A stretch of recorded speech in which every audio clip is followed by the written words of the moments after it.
Halo, izinkan saya untuk memperkenalkan diri.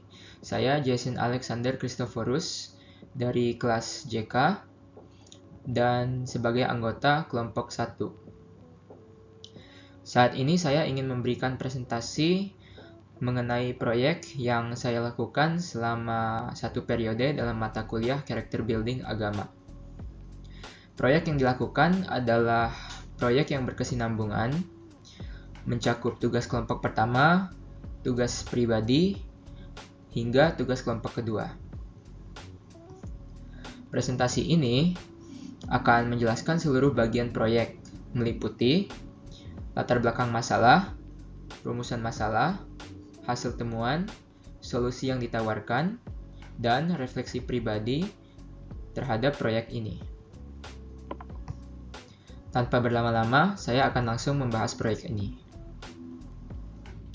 Proyek kami berjudul Refleksi Konflik Palestina-Israel, Membangun Kesadaran Masyarakat tentang Perdamaian dan Toleransi Beragama.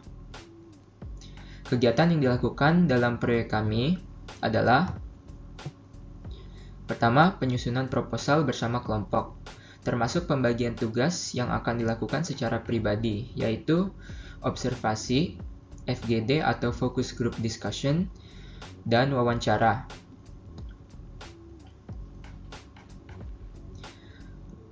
Observasi dilakukan untuk mengamati dinamika interaksi antar umat beragama atau lintas agama.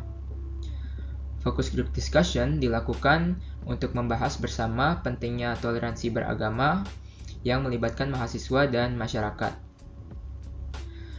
Terakhir, wawancara dilakukan untuk mendapatkan wawasan yang lebih mendalam dari narasumber yang ahli, seperti dosen atau tokoh agama. Setelah kegiatan pengumpulan data tersebut dilakukan, kami lalu menyusun laporan yang memuat hasil yang didapatkan serta pembahasannya. Proyek kami diusulkan sebagai refleksi atas konflik geopolitik yang sungguh memprihatinkan antara Palestina dan Israel. Konflik ini berakar dalam identitas, sejarah, dan agama, dan berdampak ke seluruh dunia. Salah satu dampaknya adalah perpecahan yang disebabkan oleh perbedaan agama. Ini tentunya bertentangan dengan SDG atau Sustainable Development Goals 16 BINUS, yaitu Peace, Justice, and Strong Institutions, terutama dari poin mempromosikan masyarakat yang damai dan inklusif. Kami menyadari diperlukan resolusi yang dimulai dari menumbuhkan perdamaian melalui toleransi beragama. Maka, proyek ini menjadi refleksi yang bertujuan untuk membangun dialog toleransi tersebut. Berdasarkan SDG 16, rumusan masalah yang diusulkan adalah seperti pada slide, yaitu 1. Bagaimana konflik Palestina-Israel berdampak pada kesadaran masyarakat mengenai pentingnya perdamaian dan toleransi beragama? 2. Bagaimana proyek ini dapat secara efektif membangun kesadaran masyarakat tentang perdamaian dan toleransi beragama dalam konteks konflik Palestina-Israel sejalan dengan tujuan SDG 16? 3. Apa saja tantangan dan peluang dalam menumbuhkan perdamaian melalui toleransi beragama sebagai langkah menuju resolusi konflik Palestina-Israel? 4. Bagaimana peran mahasiswa dapat dioptimalkan dalam mempromosikan perdamaian dan toleransi beragama sebagai respons terhadap konflik Palestina-Israel? Dan 5. Sejauh mana peningkatan kesadaran masyarakat tentang perdamaian dan toleransi beragama dapat berkontribusi pada pencapaian target SDG 16, khususnya dalam mempromosikan masyarakat yang damai dan inklusif? Hasil temuan kelompok kami adalah sebagai berikut.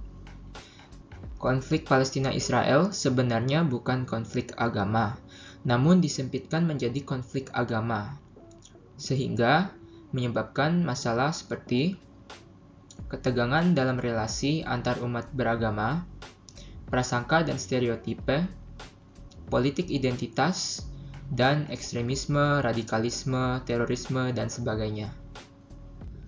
Maka, solusi yang ditemukan adalah melakukan dialog antar agama dan proyek serta kegiatan kolaboratif seperti proyek ini tapi mungkin dalam skala yang lebih besar dan lebih edukatif secara langsung bagi masyarakat. Lalu, media sosial juga dapat dimanfaatkan untuk memfasilitasi solusi-solusi tersebut. Sebagai kesimpulan, proyek yang dilakukan sejalan dengan tujuan SDG 16, terutama mempromosikan masyarakat yang damai dan inklusif seperti yang dijelaskan sebelumnya. Proyek juga mengembangkan BGA atau Binus Graduate Attributes, seperti growth mindset, collaboration, dan social awareness. Terakhir, diperlukan proyek dan kegiatan serupa secara berkelanjutan. Pelaksanaan proyek ini mendorong perkembangan pribadi saya dari segi pertama, wawasan mengenai konflik Palestina-Israel. Kedua, kesadaran pentingnya dialog lintas agama atau antar umat beragama. Dan terakhir, kemampuan akademis, yaitu dalam membuat penelitian. Terakhir, ini adalah sumber foto yang saya gunakan untuk presentasi saya. Sekian presentasi saya. Terima kasih atas waktu dan perhatiannya.